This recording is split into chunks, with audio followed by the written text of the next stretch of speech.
Muito boa noite. Começando mais uma live sobre fundos imobiliários. Hoje, dia 5 de julho de 2022, estamos aqui ao vivo.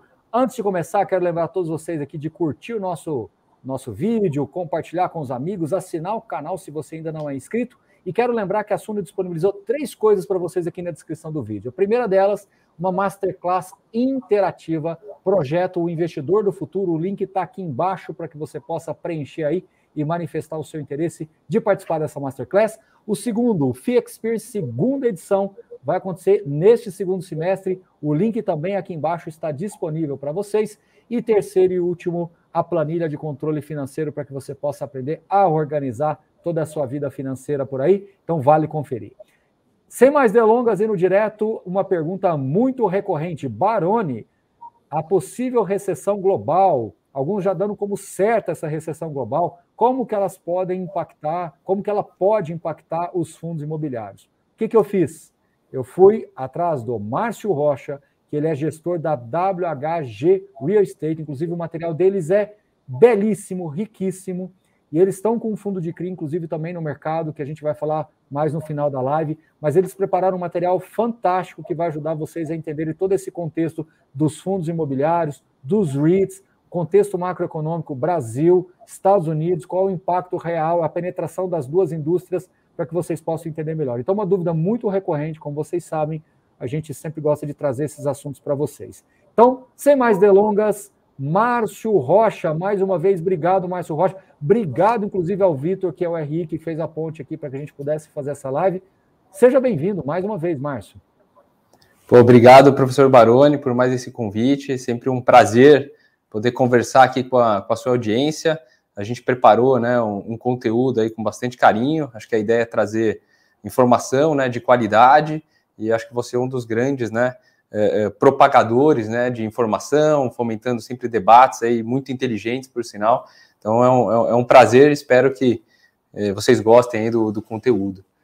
Eu teria 2 formas de encarar esse assunto. Eu poderia simplesmente falar assim, a recessão, esses problemas todos, eles vão acontecer mesmo, são ciclos, vai acontecer aqui no Brasil, vai acontecer no mundo, toda hora vai ter uma coisa ou outra, e o investidor brasileiro tem que aprender, o investidor, né, ele tem que aprender a conviver com isso. De fato, eu acredito nisso. Eu acho que se a gente for querer resposta para tudo, a gente não vai fazer nada, né? Até uma brincadeira que eu falo é se a gente viajasse no tempo, 10 anos atrás, viajasse no tempo e falasse tudo o que ia acontecer no Brasil e no mundo em 10 anos, ninguém teria nem levantado da cama. Mas, por outro lado, Márcio, acho que faz parte do processo de educação financeira, de conhecimento, de autoconhecimento, entender também o contexto, entender como as coisas se relacionam. Então, eu quero te passar a bola e, assim, eu quero, de antemão, já te agradecer e, assim, te parabenizar pela qualidade do material. Tá? Você me mandou ele um pouco mais cedo, ainda estava um pouco incompleto, mas já deu para perceber a qualidade e a dedicação que o seu time teve para fazer esse material, esse conteúdo.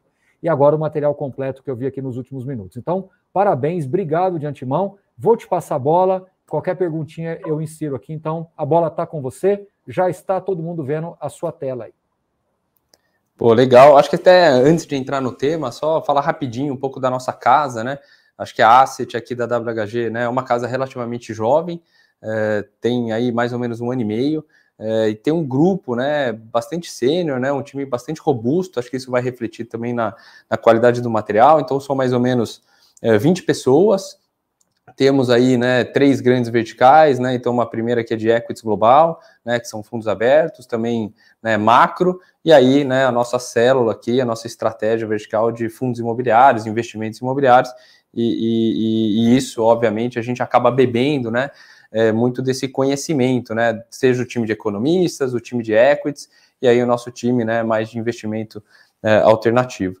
E aí acho que um pouco, né, vamos agora direto, né, um pouco do que a gente trouxe para vocês. Acho que esse primeiro slide, batendo papo aqui com a nossa turma aqui, e o nosso time aqui de economistas, um pouco dessa probabilidade de recessão, né, sempre olhando um pouco à frente.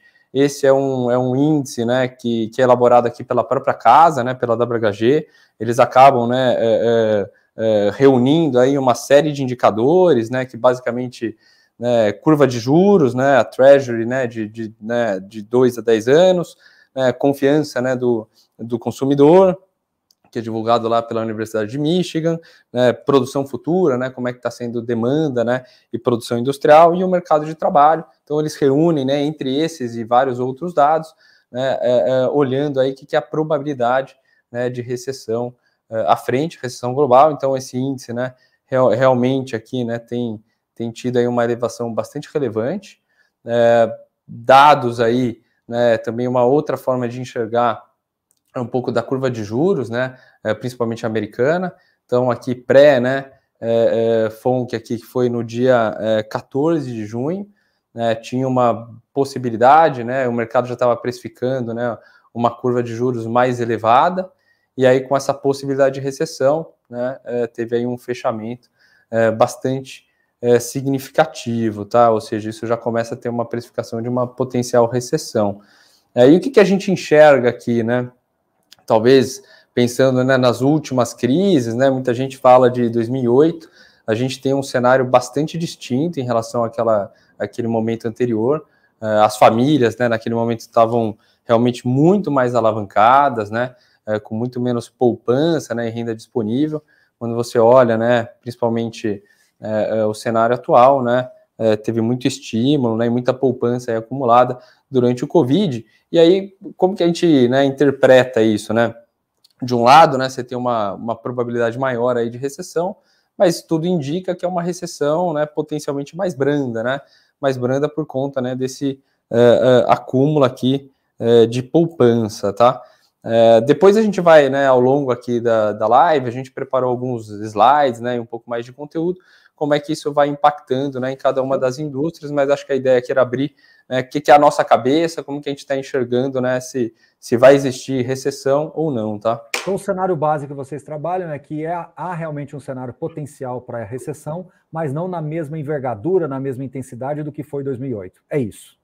Exatamente. Perfeito. E aí, passando, né, acho que aqui só pincelando um pouco, né, das indústrias, né, de fundo imobiliário, obviamente a indústria, né, norte-americana é muito grande, né, quando você compara, né, sobre alguns indicadores, a gente trouxe, né, uma forma aqui de ilustrar, uma forma mais didática, né, população americana é 1,6 vezes maior, o PIB, né, 14 vezes, né, superior ao PIB brasileiro, mas aí quando você olha, né, o mercado de REITs, ele tem uma penetração, né, muito maior em relação ao PIB, e obviamente, né, nós aqui temos 1,6 vezes o PIB, lá é mais de 7. Quando você compara o número de propriedades, aí realmente é muito discrepante.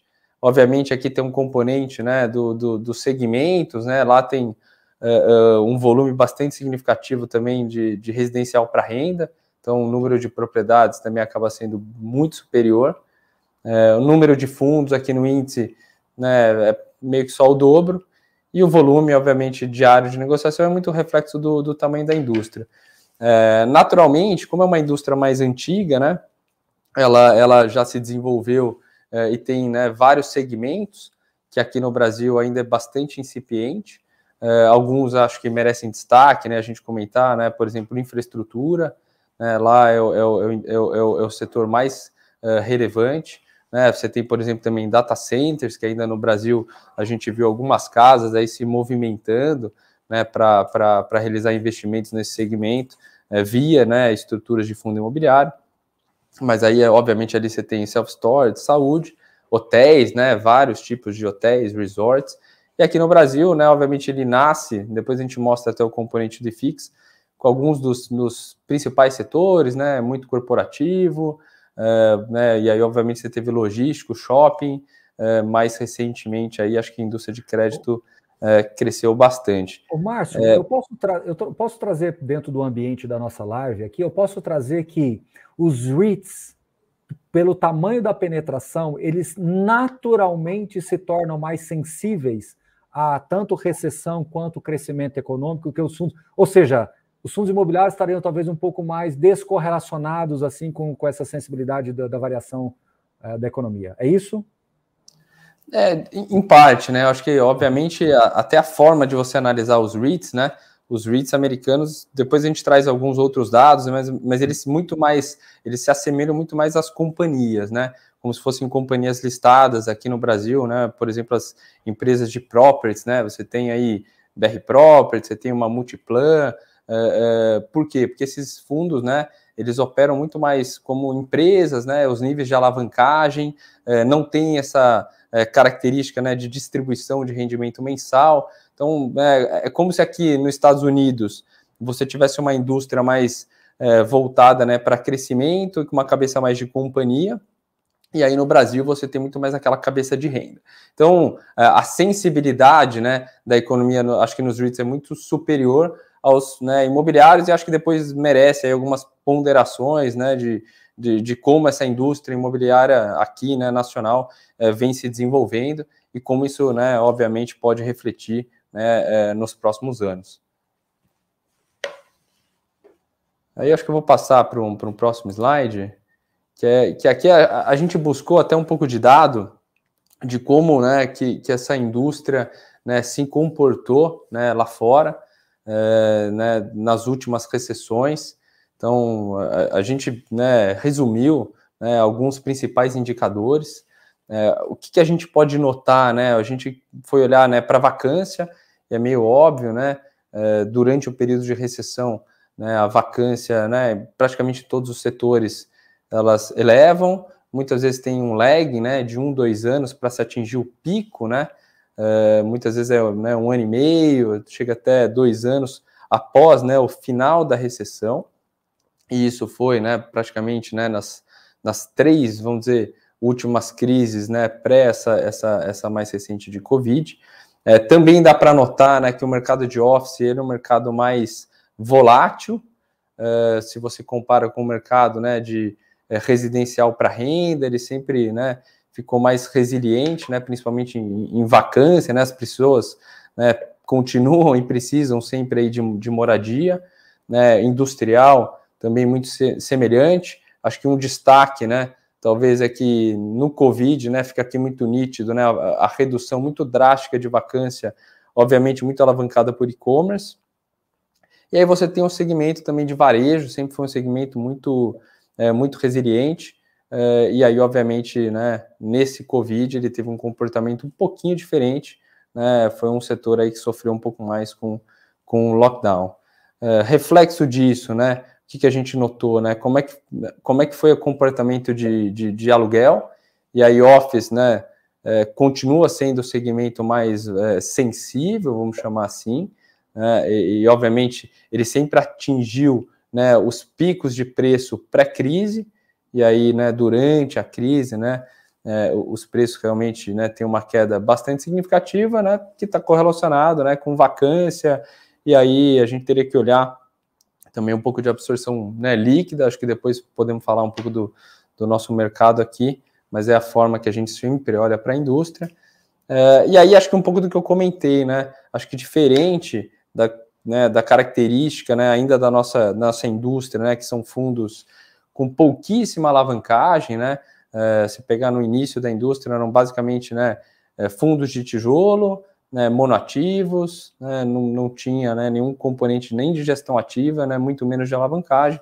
Já a indústria americana, né, historicamente aqui, orbita aí, né, na faixa entre 30%, né, e 40%, 45%, né, de alavancagem.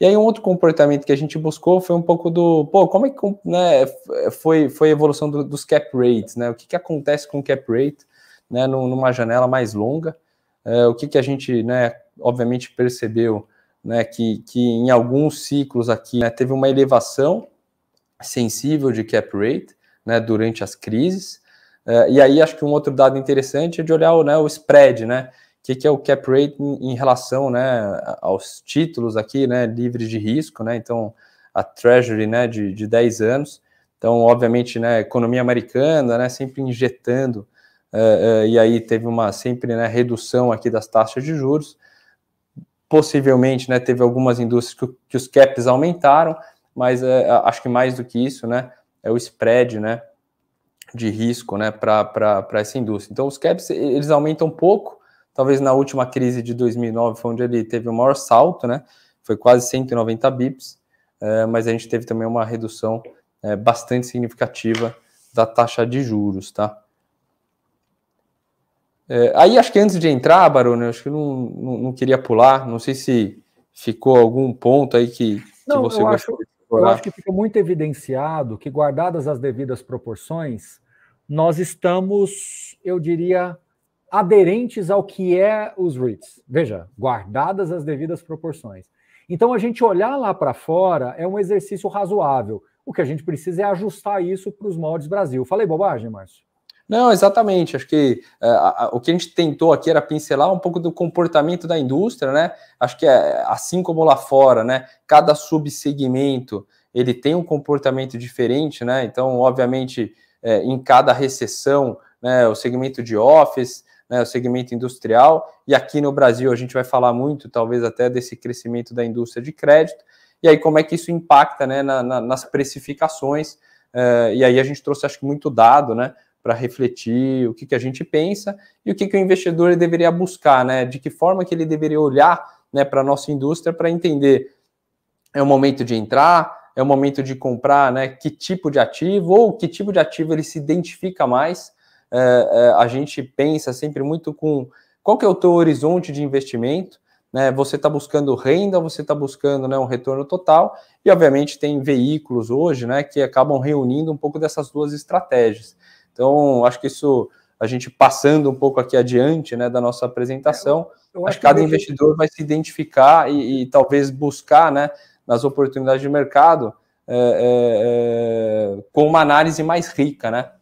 Vamos dar um passo atrás. O tema da nossa live aqui é qual que seriam os impactos da recessão no mercado de fundos imobiliários. Quando você olha para esse slide, a impressão que me dá é de que a gente tem uma correlação muito forte com o que acontece lá fora, guardadas as devidas proporções. Então, o que isso quer dizer? Que os ciclos vão e vêm, que as oportunidades vão e vêm, em momentos fica mais evidenciada, outras vezes nem tanto, mas não é uma coisa que deveria fazer as pessoas se apavorarem, porque esses gráficos, você está colocando gráficos de 91, gráficos de 1985, é muito tempo, é suficiente para você ter uma base de estudo razoável, né? Já dá para você formar. Então, assim, a partir do momento que você tem uma carteira minimamente diversificada, você vai estar com uma linha no meio de tudo isso aí, o que não me parece o fim do mundo, né? É isso que eu quero passar para as pessoas. Então, assim, não sei se você concorda comigo, o Márcio, mas assim, quem tem uma carteira minimamente diversificada vai ter uma linha aí branca, cinza, sei lá o quê, no meio de tudo isso aí, né? Vai ter uma linha que vai estar passando e transitando no meio de tudo isso aí. E no meio de tudo isso aí, você está num nível de alavancagem razoável, você está num nível de vacância razoável, você está num nível de preço de aluguel razoável e você está num nível de cap rate razoável, que está, em tese, bem precificado quando você cruza com taxas de juros e etc. É isso que eu quero falar para as pessoas. Não é um gráfico, por isso que eu estou elogiando muito o trabalho da WHG, porque não é um gráfico dos últimos 3 anos, de 5 anos, não, gente. Eu tenho certeza que muita gente que está assistindo a live aqui não tinha nem nascido quando esses gráficos começaram a aparecer. Então, é um ciclo muito longo e suficientemente interessante para passar por guerra nos Estados Unidos, para passar por guerra em outras circunstâncias, para passar por pandemia, para passar por mudanças eleitorais, por passar por crise financeira, né, subprime, por passar por crise bancária e uma série de outras coisas. Então, temos base de dados suficiente para entender que, no mínimo, 4 recortes de recessões. Essas faixas cinzas, aí para quem não entendeu, são as recessões em destaque, não é isso, Márcio? Exatamente. Acho que naturalmente, quando a gente pensa, né, no setor imobiliário, ele é um setor, né, obviamente, de ciclo longo, né, capital muito intensivo, bons ativos imobiliários, né, acho que todo mundo acaba comentando, né? É uma grande reserva de valor, né? Então tem uma correlação muito grande no longo prazo, né, com inflação, e isso acho que está traduzido aqui nesse horizonte de investimento de mais longo prazo. Acho que as pessoas sempre tem que ter um pouco, né, dessa forma de analisar e isso em mente. Depois a gente vai trazer gráficos, né, do nosso setor e de como se comportou. Quando você pega, né, e olha, né, o IFIX no longo prazo, uma janela de 10 anos, você vai entender, né, como é que é o risco-retorno dessa indústria, qual a correlação dela, né, seja com inflação... Está precificado correto, né? Está precificado, né, corretamente, e acho que um pouco do que vale a pena chamar atenção, por isso que quem, né, tiver curiosidade ou quiser se aprofundar em REITs, acho que aqui já vai um grande recado, né, é uma indústria muito mais alavancada, então a cabeça que você tem que entrar na análise é muito mais com uma cabeça de analisar uma empresa do que analisar simplesmente, né, os ativos imobiliários, o tijolo, né, quanto custa, né, para ter aquele ativo por metro quadrado. E muita gente pode estar se perguntando, mas o mercado brasileiro também tem alavancagem, né? Então, só temos que lembrar de minha cachorrinha está resolvendo latir aqui. Só temos que lembrar de um detalhe. O molde de alavancagem nos Estados Unidos é diferente da maneira como o Brasil se alavanca via CRI, antecipação de recebível, é diferente, é uma tomada de dívida diferente. Então, assim, é só para não colocar tudo no mesmo balaio, para não parecer também que, caso a gente tenha um estresse maior, essa alavancagem hoje vai ter um custo muito diferente, assim, vai ter um custo muito diferente do que tem nos Estados Unidos, porque são contextos diferentes, né, nesse caso. Perfeito. Vamos em frente. Já estamos com 20 minutos aqui, o tempo voa. Vamos lá. Aí acho que vou passar, talvez tem dados aqui que a turma está mais acostumada, então vou passar com uma dinâmica um pouco mais acelerada, tá? Então acho que aqui é só crescimento real, né, da nossa indústria, né? Se olhar de 2008, né, para o momento atual, né, a gente tem aí mais de 400 fundos listados, apesar, né, dos últimos anos aí, né, de crise, Covid, né, a indústria seguiu crescendo de uma forma bastante intensa, não só em número de investidores, né, rompemos aí esse número aí de 1.600.000 investidores, mas sobretudo, né, acho que valor de mercado e liquidez, né, acho que é natural, né, toda hora que você vai fazer um investimento, entender o horizonte, né, risco e liquidez, né, e acho que esse aspecto, né, quando você pega 2016, 2015, né, que muita gente, né, aproveitou, né, para comprar bons ativos imobiliários, era uma indústria totalmente diferente, com uma liquidez realmente muito mais restrita, então agora rompeu aí a barreira de 200 milhões ainda em 2020 e vem se sustentando nesse patamar. Acho que aqui no Brasil, um aspecto importante é que é uma indústria, né, concentrada, né, e dominada, né, por pessoas físicas. A gente, né, teve teve um sensível crescimento, né, de investidor institucional, mas ela ainda é, né, dominada pelo grande varejo, pelas pessoas físicas e que essencialmente, né, buscam, acho que essa renda mensal que a gente vai, né, discutir um pouco mais adiante. Que também é uma coisa importante, né? O mercado americano ele foi mais para o ganho, para a valorização, e aqui a gente foi mais para o viés da renda, né? Isso muda muito o jogo. Totalmente, até, né, um pouco tudo que a gente acabou comentando, né, e acho que até o que a pessoa busca quando ela está realizando o investimento, né? Então, acho que essa é uma característica bem marcante, né, da nossa indústria e da indústria lá de fora.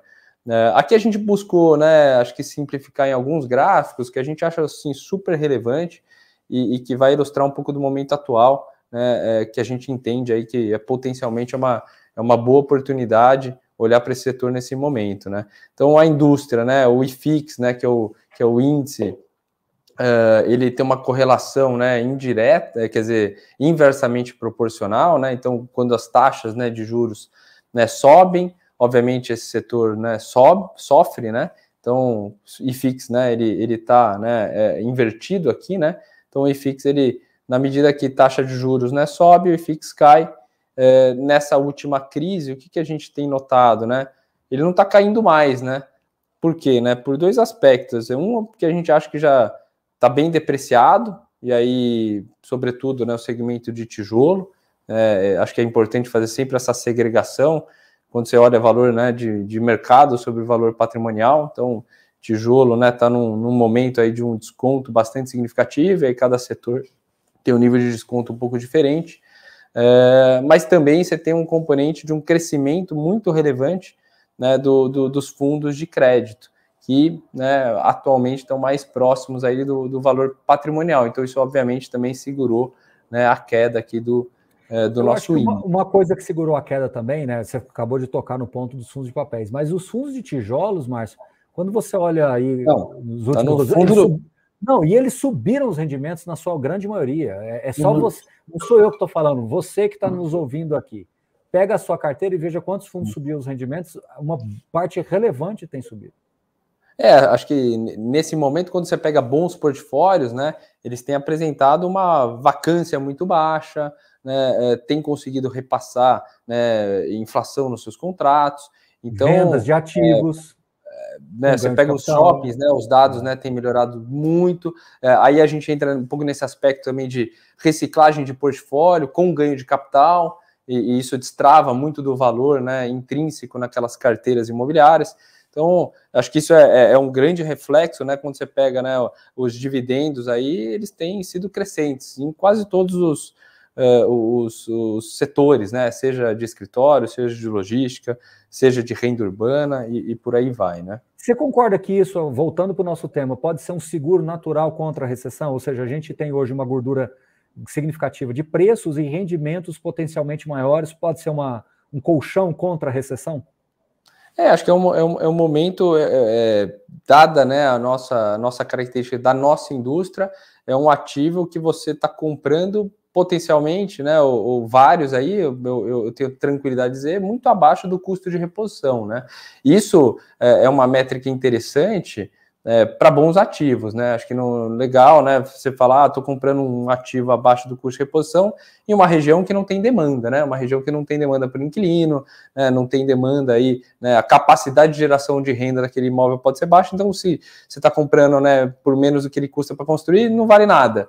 Mas quando você olha, né, para portfólios corporativos, né, AAA em São Paulo, bons portfólios logísticos, né, nos grandes centros e polos industriais, ou shoppings, né, a gente também falou um pouco aqui de indústria americana e a indústria brasileira, né, o nosso estoque, nosso portfólio de shoppings é totalmente diferente de como era fora, né, eles estão, né, em grandes centros urbanos, né, são shoppings muitas vezes, né, nos fundos, né, são shoppings dominantes, e isso se traduz também nos números, né, a gente vê uma recuperação muito boa, né, nas vendas, mesmo com esse impacto, né, possível impacto de e-commerce. Então, acho que só, né, comentamos aqui de Selic, não é diferente, né, a gente também, dado que é uma indústria de ativo real, muito correlacionado, né, com inflação, né, você tem o repasse da inflação ao longo do tempo na capacidade de geração de renda, né, que isso está, obviamente, nos contratos de locação. Então, a gente gosta, né, de olhar muito esse spread, né, sobre, né, o título, né, as NTNBs mais longas, né, aqui a gente pegou a 35, e aí tem uma correlação também muito parecida, né, os títulos, né, curva de juros vai abrindo, né, e o IFIX também foi caindo, e aqui a gente tem esse mesmo, né, comportamento, né, as taxas aqui, né, tiveram uma abertura bastante significativa, né, de 2020 para cá, e o IFIX ele ficou praticamente estável. E aí acho que uma outra métrica é um pouco desse spread, né, então, né, você tem hoje, né, que é reflexo disso que o professor também comentou, né, os fundos, né, têm incrementado, né, suas distribuições, né, e os preços têm ficado estável, ou seja, né, o dividendo, né, do IFIX em relação, né, ao juro real, ele está, né, no patamar aí mais alto, né, dos últimos 10 anos, né, estamos falando aí de mais de 500 bips, né, 550 bips em relação, né, à NTNB longa. Acho que esse é um indicador bastante, né, importante. Obviamente, né, teve uma elevação por conta também dos fundos de crédito, né, que conseguem, muitos deles, né, distribuir toda aquela inflação, né, mais o cupom. Então, os dividendos aí nesse últimos 12 meses, né, foram bons dividendos, mas de forma, né, geral, você está num momento que investir nessa indústria dá para entender que é uma alocação de proteção, né?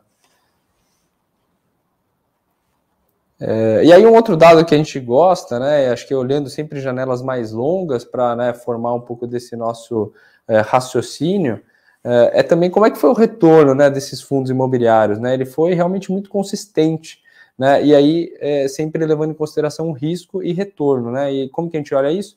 É basicamente Sharpe, né, com volatilidade, então você teve, né, o IFIX, né, com retorno superior, né, tanto CDI como ao IPCA. Quando você olha, né, também inclui aqui, né, Ibovespa e Imob, né, foi, né, o melhor retorno, né, com uma volatilidade menor. Então, né, é uma classe de ativo, né, com visão de longo prazo, que ela acaba, né, te protegendo, seja contra a inflação, e tem, né, sido vencedora mesmo em relação ao CDI, tá? E lembrando assim, eu gosto sempre de fazer esse destaque, que o IFIX, durante boa parte do tempo, ele teve uma certa ineficiência, né, Márcio? Diferente do Ibov, que tiveram algumas empresas que não foram muito boas, etc., eu acho que o IFIX ele teve uma ineficiência estrutural. Porque se você voltar lá atrás, eu não vou pedir para você fazer isso, mas o pessoal às vezes não se atenta que há 10 anos atrás nós tínhamos 50 fundos listados. Exatamente. Então, assim, pode falar. Não, é exatamente isso, né? Era uma indústria muito diferente do que é hoje, né? Eram poucos fundos, né? Uma indústria com uma liquidez muito desarbitrada, totalmente desarbitrada, ou seja, ilíquida, né? Acho que todo mercado de balcão, mercado ilíquido, você tem abre margem para muita arbitragem. Então, quando a gente começa realmente a tomar vulto de ser uma indústria de fato, infelizmente nós tivemos a pandemia que colocou realmente uma insegurança muito grande. Aí veio uma sequência de juros que sobe 6 vezes, né? Sai de 2 para mais de 12, 13 agora, né? Então, assim, eu acho que infelizmente a gente teve aí os últimos 2 anos que desfigurou um pouco da capacidade do IFIX. Então, na minha visão, o IFIX como ele é hoje, ele ainda precisa mostrar mais por uma questão circunstancial, estrutural. Então, é bom deixar isso como uma informação relevante para as pessoas gravarem aí. Então, é relevante essa questão, porque o IFIX ele carrega ainda até hoje alguns fundos que não dialogam mais com a nossa indústria. Não é que eles são ruins, eles só não dialogam. E isso diz muito do ponto de vista de resultado. E mesmo assim, a gente conseguiu ainda um prêmio do CDI, conseguiu Ibovespa, conseguiu Imob, e no acumulado IPCA mais quase 3, é muita coisa, né? Então, se você tivesse uma carteira minimamente selecionada, você já está lá rodando mais perto dos 5, 6, que na minha visão é líquido de imposto de renda, é muito bem precificado. É isso. Exatamente. É isso. E acho que isso vai acabar conversando um pouco, né, com o que a gente traz nesse próximo gráfico, né? Então, aqui é mais essa base histórica, né? Como é que foi o valor, né, patrimonial, né? Acho que essa linha vermelha aqui, né, tem ciclos, né, que o mercado, né, acaba operando com ágio, né, em relação ao seu valor patrimonial, né? E geralmente esse ágio, né, principalmente nos fundos de tijolo, são quando as taxas de juros, né, elas estão em patamares mais baixos. Tem que lembrar, né, que também os fundos imobiliários têm uma rotina, né, de reavaliação anual, então muitas vezes, né, esse descasamento reflete um pouco nesse indicador. E hoje, né, a gente está operando aí na média, né, com 20% de deságio, mas aí vale, né, acho que esse disclaimer, né, de olhar um pouco para cada subsegmento, né? Acho que o corporativo aí com quase 30% de deságio, então nos parece, né, uma alocação, e aí você tem que sempre olhar, né, quem é o gestor. É um gestor que tem gestão ativa, é um gestor que recicla o portfólio, mantém o portfólio, né, atualizado, e a gente, né, viu, e isso acho que o professor comentou, né, quando você pega os primeiros fundos, ele nem permitia, né, essa gestão mais ativa e acabava poluindo, né, muito desse nosso índice. Você tem logística industrial com um nível aí de desconto um pouco abaixo, né? Obviamente ele foi uma indústria até mais beneficiada, né, durante o Covid, né? Acabou que os dividendos ficaram bastante estáveis. Você tem alguns fundos aí que têm, né, grandes contratos, né, contratos atípicos e de longo prazo. Shopping aqui sofreu demais, né, principalmente por conta, né, do lockdown, mas a gente tem notado aí uma boa recuperação. E aí, quando você também entende aí o que é o valor patrimonial, né? Geralmente as métricas aí de análise é fluxo de caixa descontado de 10 anos. Então, dado, né, que a indústria, né, ela é composta por pessoas físicas, muita gente, às vezes as pessoas, né, ficam olhando só para o dividendo mensal. Então, essa indústria que sofreu, né, realmente um impacto relevante, mas já teve uma boa recuperação. A gente ainda tem, né, híbrido, né, que é uma indústria até um pouco mais nova, que acaba combinando aí até mais alguns fundos de tijolo. Os FOFs, né, que acabaram surgindo, né, na carona desse crescimento da indústria, se depararam, né, com um mandato um pouco mais limitado, e aí não puderam até reciclar, né, as suas carteiras para não prejudicar, né, o dividendo. Então, né, hoje tem até vários fundos aí com duplo desconto, né, porque o fundo acaba, né, operando aí quase com 20% de desconto, e ele tem, né, outros fundos que, né, são ativos aqui corporativos que também estão com grande desconto, tem industrial, né, tem shopping. Então, quando você olha um FOF que tem muito tijolo, né, ele acaba, né, tendo um desconto aí duplicado bastante significativo, mas ele tem uma restrição de mandato, né? Ele não tem muito como turbinar o dividendo, ele tem que esperar a indústria voltar, porque ganho de capital ele não consegue fazer, né? Mas, Márcio, acho que vale eu colocar um ponto aqui, que é, você além de ter esse desconto estrutural de 20%, né? Você tem aluguel para cima, você tem vacância para baixo, e você tem um custo de construção também para cima. Ou seja, se nós olharmos tudo isso que eu falei, mesmo que eu esteja errado em 2 pontos pelos próximos 6 meses, a gente ainda tem uma margem de segurança que nos dê conforto. Isso não quer dizer, né, Márcio, nem eu nem você temos bola de cristal, que as cotas ainda não vão cair mais um pouco, que a gente não vai ter se andando de lado mais um pouco, que não pode piorar um pouquinho antes de melhorar. A gente não está aqui para descobrir qual que vai ser o pior momento do gráfico onde todo mundo tem que comprar. O que a gente está tentando trazer para vocês é que mesmo que a recessão ocorra, o mercado, em tese, ele está já precificado com uma certa margem de segurança para atravessar. O que não pode, como o Gustavo falou aqui agora, é de uma recessão ser muito longa. Aí, se ela ficar 1 ano, 2 anos, 3 anos, a gente entrar num quadro de depressão, aí sim a gente tem que rever e esses slides vão mudar bastante o retrato. Aí é outra história, né? Não, perfeito. Acho que essa ponderação é fundamental, mas de fato, né, quando você olha para o ativo imobiliário, tem uma margem de segurança muito grande. E aí, obviamente, quanto tempo essa recessão pode durar, né, a magnitude, e aí vai impactar, né, em todos os ativos, né, listados, né? Acho que esse é o aí grande não é racional. aí não é só fundo imobiliário que nós vamos estar falando, aí tem muita outra coisa que vai estar sofrendo, né? Vamos lá, pode seguir. E aí, acho que o que a gente queria chamar atenção, né, com a composição do IFIX, né, foi realmente o crescimento, né, e a representatividade dos fundos aqui, né, de crédito, né, que a gente falou aqui de uma forma mais simples, fundos de CRI, logístico industrial, né, também teve um destaque, né, mais recente, e aí os de tijolo, né, que inicialmente, né, acho que era basicamente shopping e corporativo, nos últimos anos aí acabou ficando aí mais estável, e obviamente por conta do impacto, né, na precificação, né, hoje tem uma representatividade um pouco menor. Aqui do outro lado a gente só trouxe um pouco de dado, né, dos REITs americanos, então, né, acho que essa liderança aqui, né, dos veículos aqui de infraestrutura, né, você tem um veículo ali de mais de 40 bi de dólar, né, que é bem maior que a nossa indústria inteira. Você tem uma outra indústria aqui de residencial enorme, né, a gente ainda está engatinhando, né, a gente viu algumas casas, né, tentando colocar de pé, e até conseguiram colocar via fundos imobiliários, mas eles ainda, né, são pouco representativos.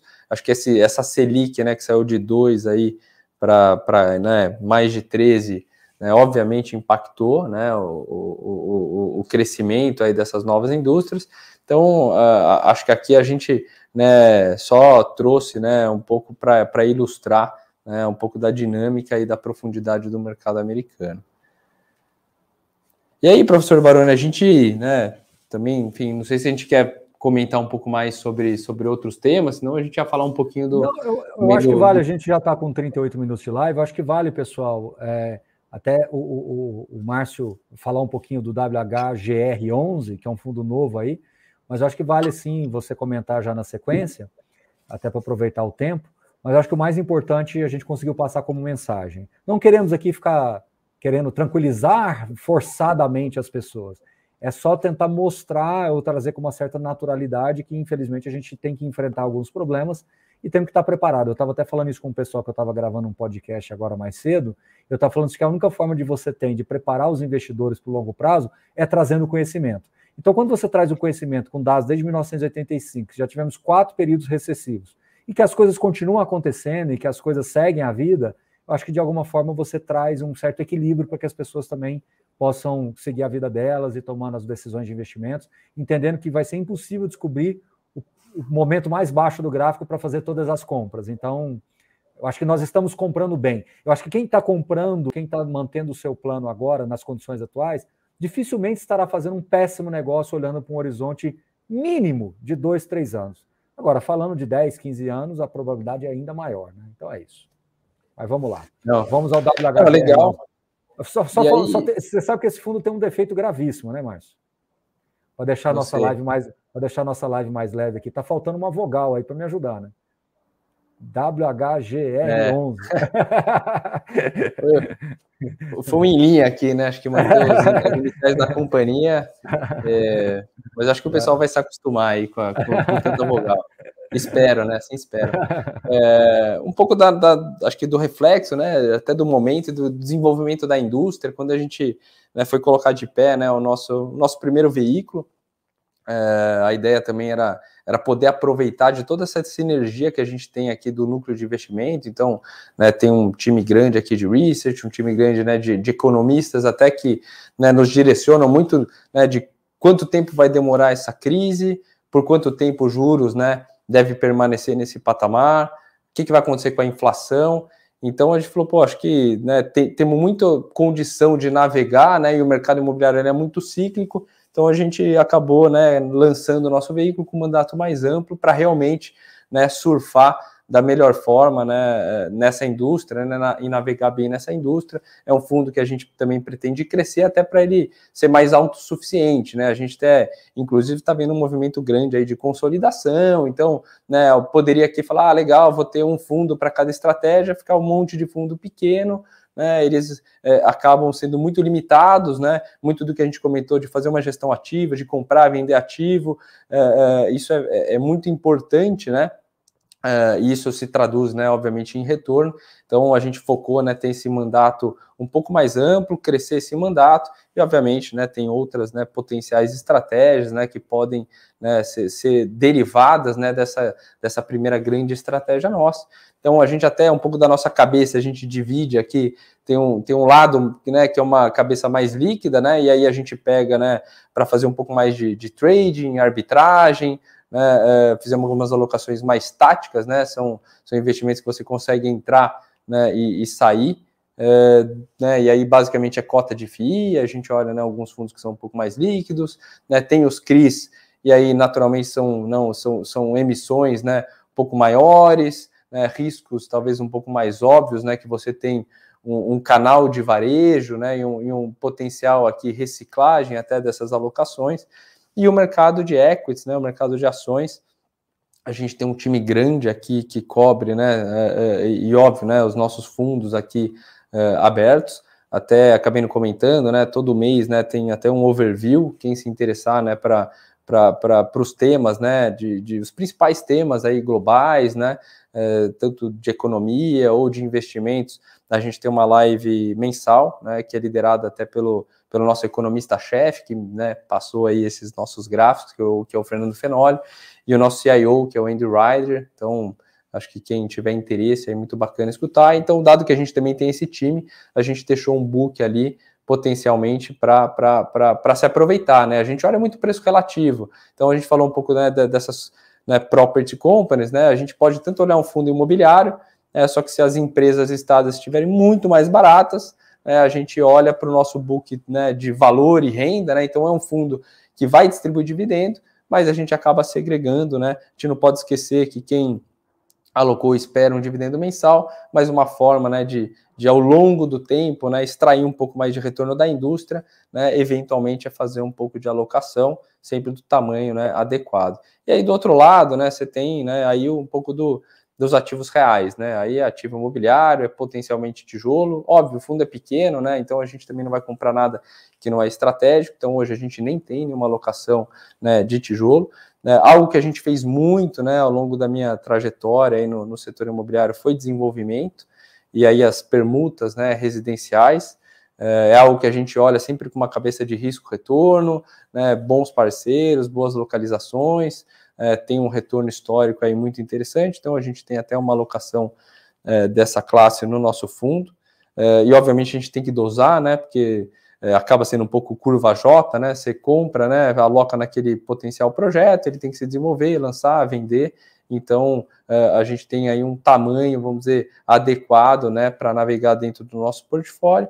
E aí, por último, são algumas operações de crédito, mas aí são mais específicas, né? Talvez financiamento a projeto ou algumas alocações, né, menores, que acabam tendo um componente, né, mais de iliquidez, até ter um lado também de relacionamento, e isso também traduz um pouco mais em retorno, tá? Então, essa é um pouco da cara, né, do que a gente pode fazer, e aí, obviamente, né, vai se traduzir na nossa carteira atual, né, onde que a gente tem alocado, né, e por quê, né? Então, aqui são, né, uma forma bem rápida, não vou me alongar. Eu só quero fazer um disclosure aqui, Márcio, do meu lado, que eu concordo em gênero, número e grau com você, e não é porque você está aqui na minha frente, não. Eu estou falando de verdade, de coração e peito aberto.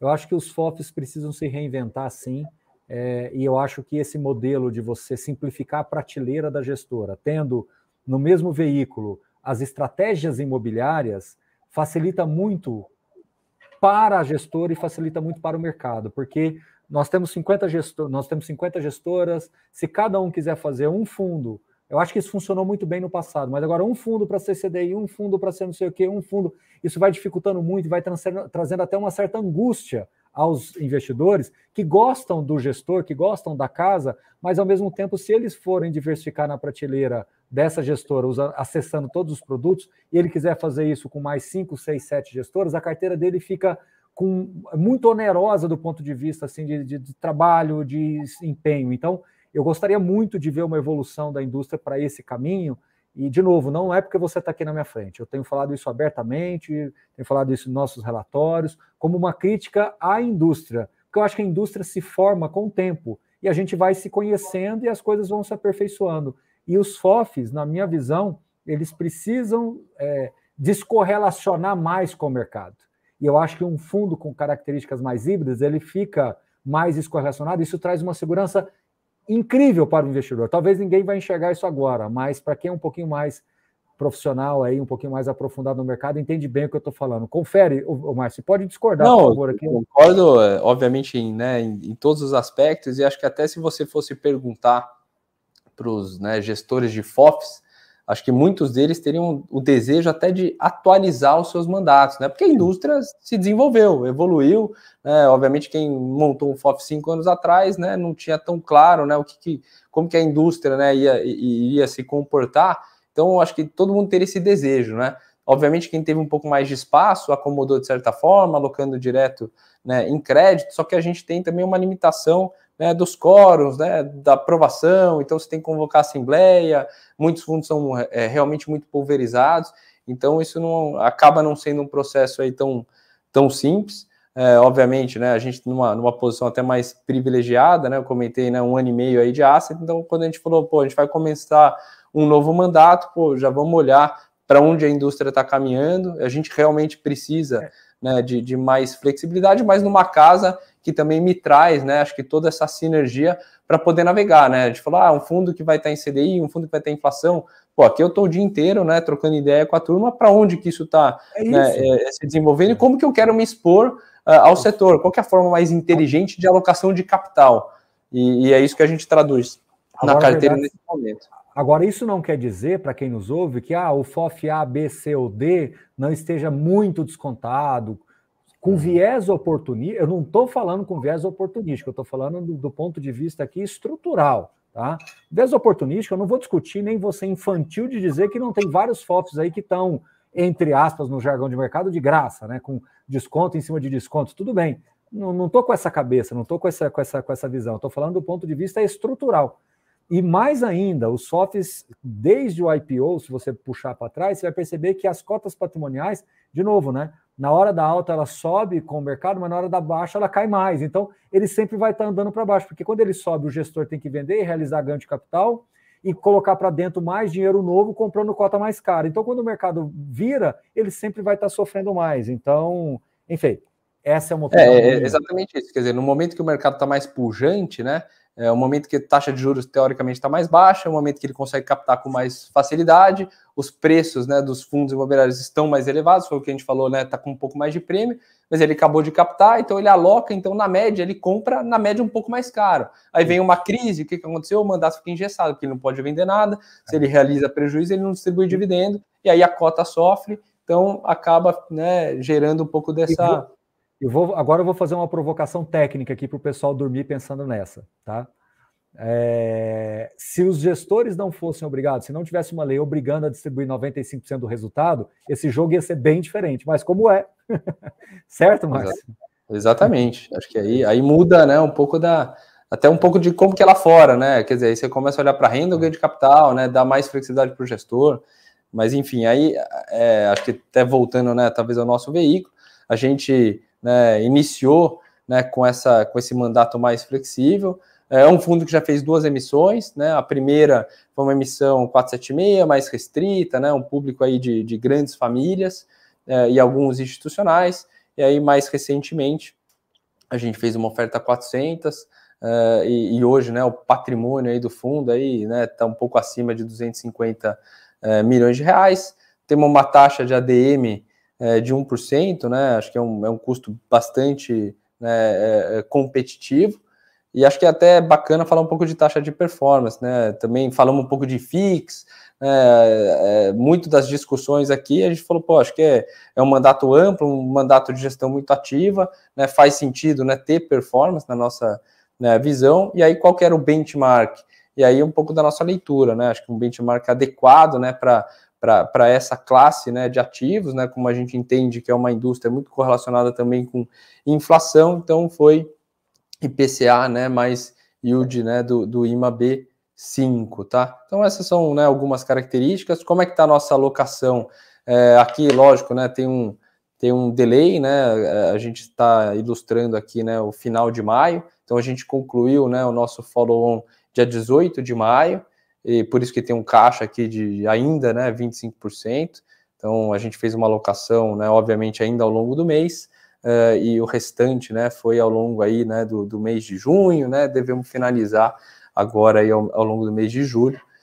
Temos uma alocação bastante equilibrada, que acho que casa, né, e obviamente com os inputs aqui, né, dos nossos economistas, né, então muito, né, muito concentrado em CRI, né, a gente deve estabilizar, né, mais para 80% em CRI, e aí, né, pouco menos da metade, né, em CDI, e uma parcela aí, né, na faixa de 60% inflação, tem um pouquinho aqui de GPM, né, mas majoritariamente IPCA, né, acho que dá para notar, são bons níveis aqui de spread.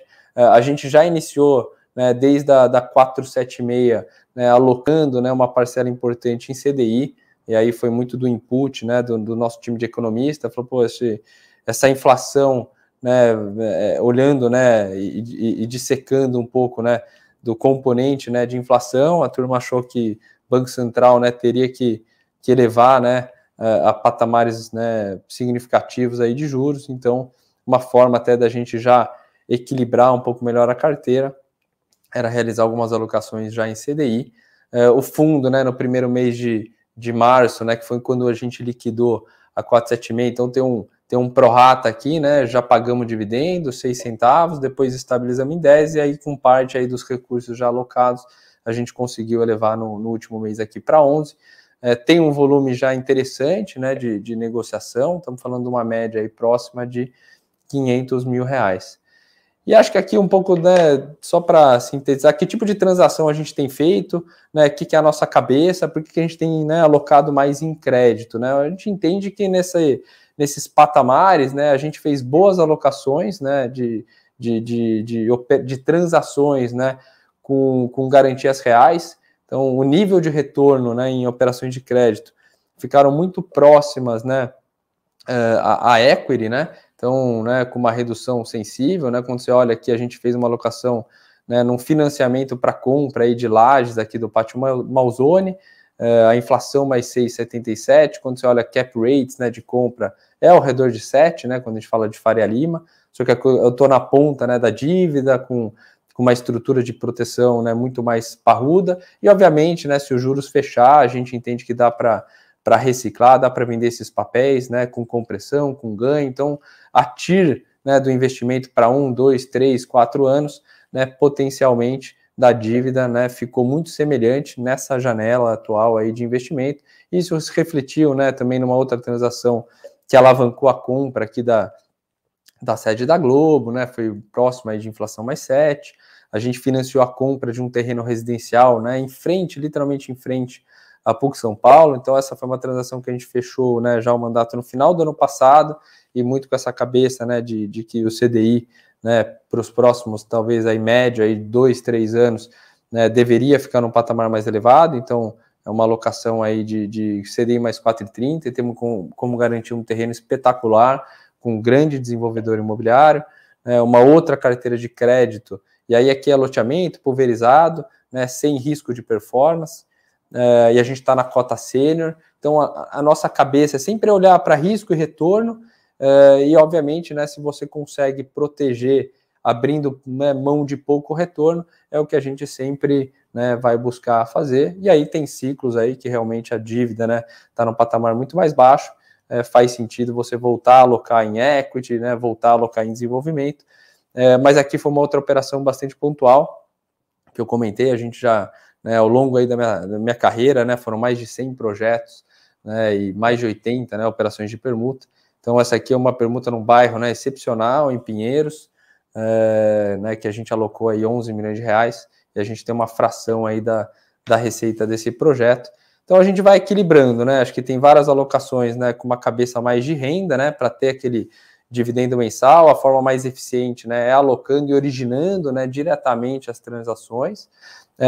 Uma parcela ali a gente acabou olhando, né, com essa cabeça mais de tático barra valor, né? Isso se inclui nessa operação de permuta.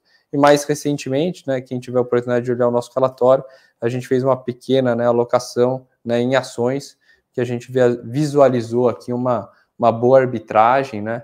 Tem um downside aí realmente muito limitado e um potencial ganho aí de 30%, 40% num horizonte até de mais curto prazo. Márcio, muito cirurgicamente, a gente já está com 56 minutos aqui de live, muito rapidamente, no slide lá da taxa de administração, eu acho que está dando a entender uma informação um pouco equivocada, que está parecendo que o Banco Genial recebe 1%, mas não, né? Não. Aqui enfim, de uma forma resumida, é 1%, né? Que inclui taxa de gestão e taxa de administração. Foi tão fácil como hoje, cada um? né? Isso. Hoje a administração é mais ou menos 0,15, né? Depende ali, óbvio, dos volumes, né? Mais para 0,12, entre 0,12 e 0,15. Então, gestão aí, vamos falar, que é mais próximo de 0,85 a 0,90. Lembrando que tem um 0,0 qualquer coisa ali, que é a da descrituração, que também entra nessa conta. Bom, mas o investidor paga 1%. Isso. Rapidamente também, bem cirúrgico, o fundo ele distribui em regime de caixa ou de competência? A gente tá no meio do caminho, né? Então a gente buscou, né, ter um pouco mais de flexibilidade, né? A gente achava importante ter essa flexibilidade, e hoje a gente está no meio do caminho, né, entre o caixa e competência. Estamos navegando ali para ter, né, obviamente, um pouco de flexibilidade para poder nascer com um dividendo razoável, mas também, né, não estamos distribuindo aí toda a competência, porque a gente tem que, né, de certa forma, entender que o risco de não realização caixa, né, desse lucro contábil, a gente, né, buscou até essa flexibilidade com o nosso administrador. Então a gente sabe que tem algumas casas bem naquele extremo, né, de distribuir 100% da competência, tem aquele outro extremo de 100% caixa. A gente, vamos dizer, nós como casa aqui, a gente conseguiu, né, potencialmente estar no meio do caminho, e aí a gente vai navegar como a gente achar mais razoável, sempre pensando, né, no médio e longo prazo do fundo, do investidor, né, da forma que for mais saudável para realizar, né, os investimentos e ter muita segurança, né, em relação às distribuições também. Isso. Só para concluir aqui, o Alemão fez uma pergunta. O diferencial do fundo, como o Márcio explicou, Alemão, é que ele não é nem um puro sangue fundo de CRI, nem é um fundo de fundos. Ele é um fundo híbrido que transita entre ativos líquidos e ilíquidos. Muito bem. Tem mais algum slide, Márcio? Podemos encerrar? Não, esse era o último aqui. Maravilha. Márcio, eu não sei como te agradecer. Tivemos uma quantidade incrível de pessoas acompanhando a live. Foi muito bom mesmo. O pessoal elogiando bastante aqui, o pessoal gostou. Muita gente perguntando se ficar gravado, se tinha como pegar esses slides aí. Então, acho que dá para o pessoal aproveitar aí, vendo os prints depois e acompanhando o vídeo. Muito obrigado, Márcio. Até a próxima, né? Obrigado você e, enfim, espero revê-lo em breve aí, numa próxima live. É isso. Obrigado, Baroni. Boa noite. Parabéns pela casa, parabéns pela qualidade do material, parabéns pela seriedade que vocês estão conduzindo. Conte sempre conosco aqui no que precisar para trazer mais informações. E boa sorte com o fundo, tá bom? Que vocês cresçam e vamos em frente. Até a próxima, pessoal. Valeu!